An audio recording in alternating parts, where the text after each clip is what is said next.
Chers abonnés et non abonnés, bonjour. Salut à tous les fans de Kino Trailer TV. Saviez-vous que 85% d'entre vous regardent nos vidéos sans s'abonner?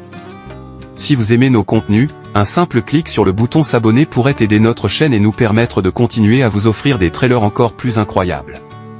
Alors, n'hésitez plus et abonnez-vous dès maintenant. Merci pour votre soutien.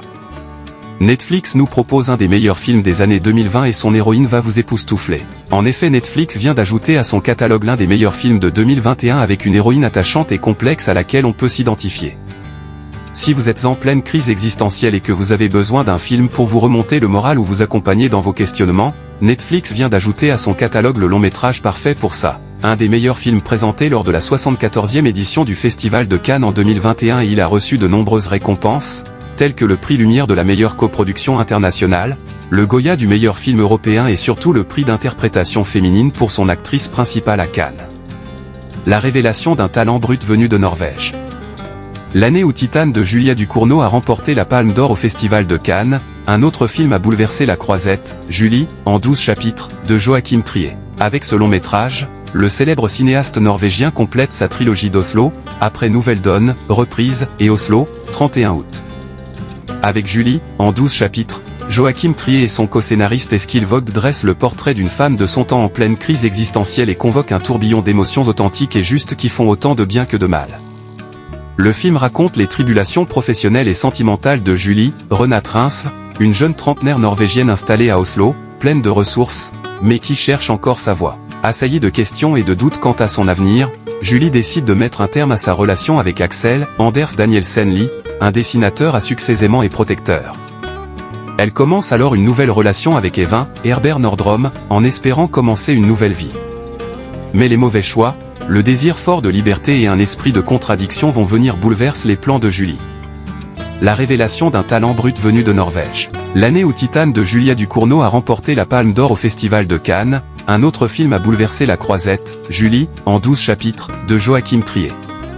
Avec ce long métrage, le célèbre cinéaste norvégien complète sa trilogie d'Oslo, après Nouvelle Donne, Reprise, et Oslo, 31 août. Prix d'interprétation féminine au dernier Festival de Cannes, Renate Reinsve est l'une des révélations majeures de cette année cinéma. Faire l'unanimité au Festival de Cannes n'est pas chose aisée. Cela relève même de la mission impossible par moment. Mais c'est pourtant ce que Renate Reinsve a réussi. Présentée en compétition au début de l'édition 2021, Julie, en 12 chapitres, nouveau bijou signé Joachim Trier, a mis tout le monde grâce à sa comédienne, très vite devenue la favorite pour le prix d'interprétation féminine. Qu'elle remporte, sans surprise, quelques jours plus tard.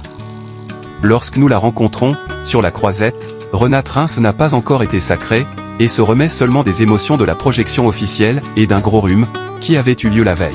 Mais son nom est déjà sur toutes les lèvres et il risque d'en être de même, maintenant que ce très beau portrait de femme, dans lequel chacun peut se reconnaître, sort dans les salles françaises. Alors que le long métrage pourrait, pourquoi pas, l'emmener jusqu'aux Oscars, il est temps de faire connaissance avec Renate Reinsve. En 12 chapitres. En France, le film s'appelle Julie, en 12 chapitres, mais son titre original et son titre anglais se traduisent par « La pire personne au monde ». Pourquoi Joachim a-t-il choisi cela? C'est une expression en Norvège, dire qu'on se sent comme la pire personne au monde quand on a fait quelque chose de mal. C'est comme du dégoût de soi. Ces jours où vous ne vous aimez pas plus que vos décisions et ce que vous avez fait de votre vie. C'était censé être uniquement le titre de l'un des chapitres, mais comme c'est une expression chez nous, nous avons trouvé que cela en disait long sur l'image que Julie a d'elle-même. Le titre original est d'autant plus surprenant que nous sommes beaucoup à aimer le personnage de Julie à la fin du film. Et qu'elle est donc loin d'être la pire personne au monde. Ah non, elle ne l'est pas, rire, mais elle a le sentiment de l'être. Quand bien même elle est privilégiée d'être aussi intelligente et drôle. Elle a tout ce que l'on voudrait avoir, mais n'a pas l'impression d'être à sa place. Et elle ne veut même pas la trouver. Elle ne veut pas se conformer à ce que sont les choses. Elle recherche toujours quelque chose de nouveau, mais ça la rend solitaire. Et elle désespère de ne pas trouver qui elle est. Kino Trailer TV vous prie de vous abonner massivement sur notre chaîne YouTube et de cliquer sur la cloche pour être prévenu juste quand nous publions une vidéo, interagissez sur la rubrique commentaires et partagez nos vidéos. Merci et à la prochaine.